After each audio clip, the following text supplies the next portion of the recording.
Awesome. We are so glad to have you here today. Let's jump in. Although most everyone is familiar with Zoom at some level now, it is important always to do an overview that might be used to different platforms like WebEx or simply someone that's new to Zoom. I always love to do this quickly and easily within the first 3 minutes of my meeting by playing a game I affectionately called Find Your Peeps. But it does serve multiple purposes. I can use this as an overview, but I can also use it to build community.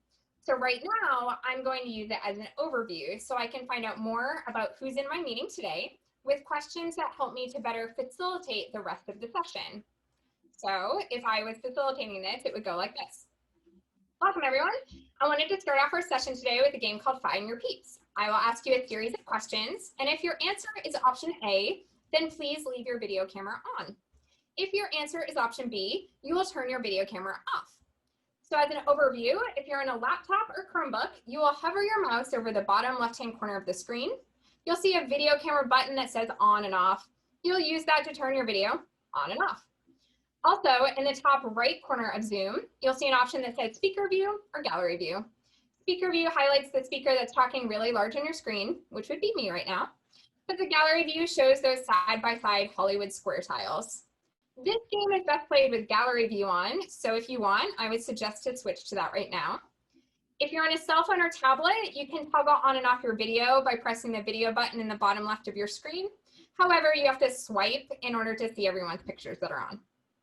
So question 1, leave your camera on if you attended last week's session and turn your camera off if this is your first week.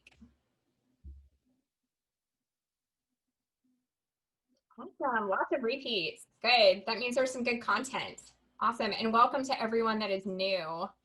Everyone can turn your cameras back on. Question 2, leave your camera on if you currently work in a college setting with direct interactions with students, and turn your camera off if you don't. Awesome. That's some good steady percentages today. Everyone can turn your video camera back on.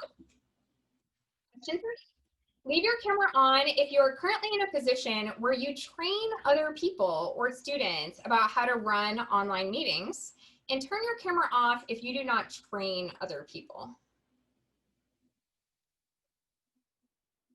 All right, about 50-50. Yes, please do steal my information and share with others. The goal is quality meetings everywhere. Awesome, everyone can turn your cameras back on. Question 4, leave your camera on if you are currently in a non-home based work office. So like if you're at work in your office, and turn your camera off if you're working at home or somewhere else.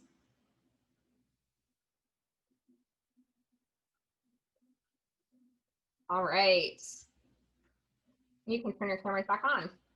3 more. Question 5, leave your camera on if you have used Zoom Whiteboard before, and turn your camera off if you have not.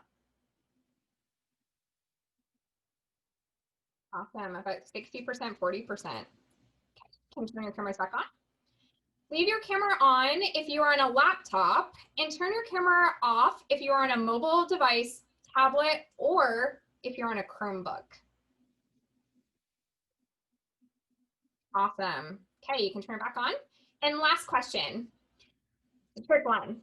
Leave your camera on if, generally, typically, you consider yourself to be an engaged online event attendee who does not multitask during your meetings, and turn your camera off if you don't consider yourself to be an engaged online attendee.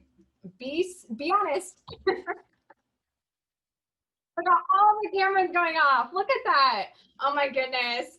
Now it's peer pressure too. Awesome job. Okay, you can turn it back on. Awesome. Thank you so much for playing. I do this game at every single meeting I lead, but I do switch the questions to be relevant to that target audience and for specific objectives I need to find out. So for an example, last week I had very different questions than I have this week. I try to include something involving current affairs in the questions if I can. And again, the game serves 2 purposes: to help the facilitator and speaker know more about the audience, but also to create a sense of engagement and community between the attendees in a super short time span. By having attendees turn on their videos of things that are relevant to them, they can also see the faces of other attendees who are like them, which does create a sense of community. But also for me, the facilitator, it really helps me set up how much instructions I need to give on the other parts of the meeting that I'm leading. So I asked you about your familiarity with Whiteboard. We are going to use Whiteboard today, and now I know if I have to give beginners instructions, intermediate, or advanced instructions, and how many. Like if everyone left their cameras on, I wouldn't have to really give you instructions, but people turn their cameras off, so now I do.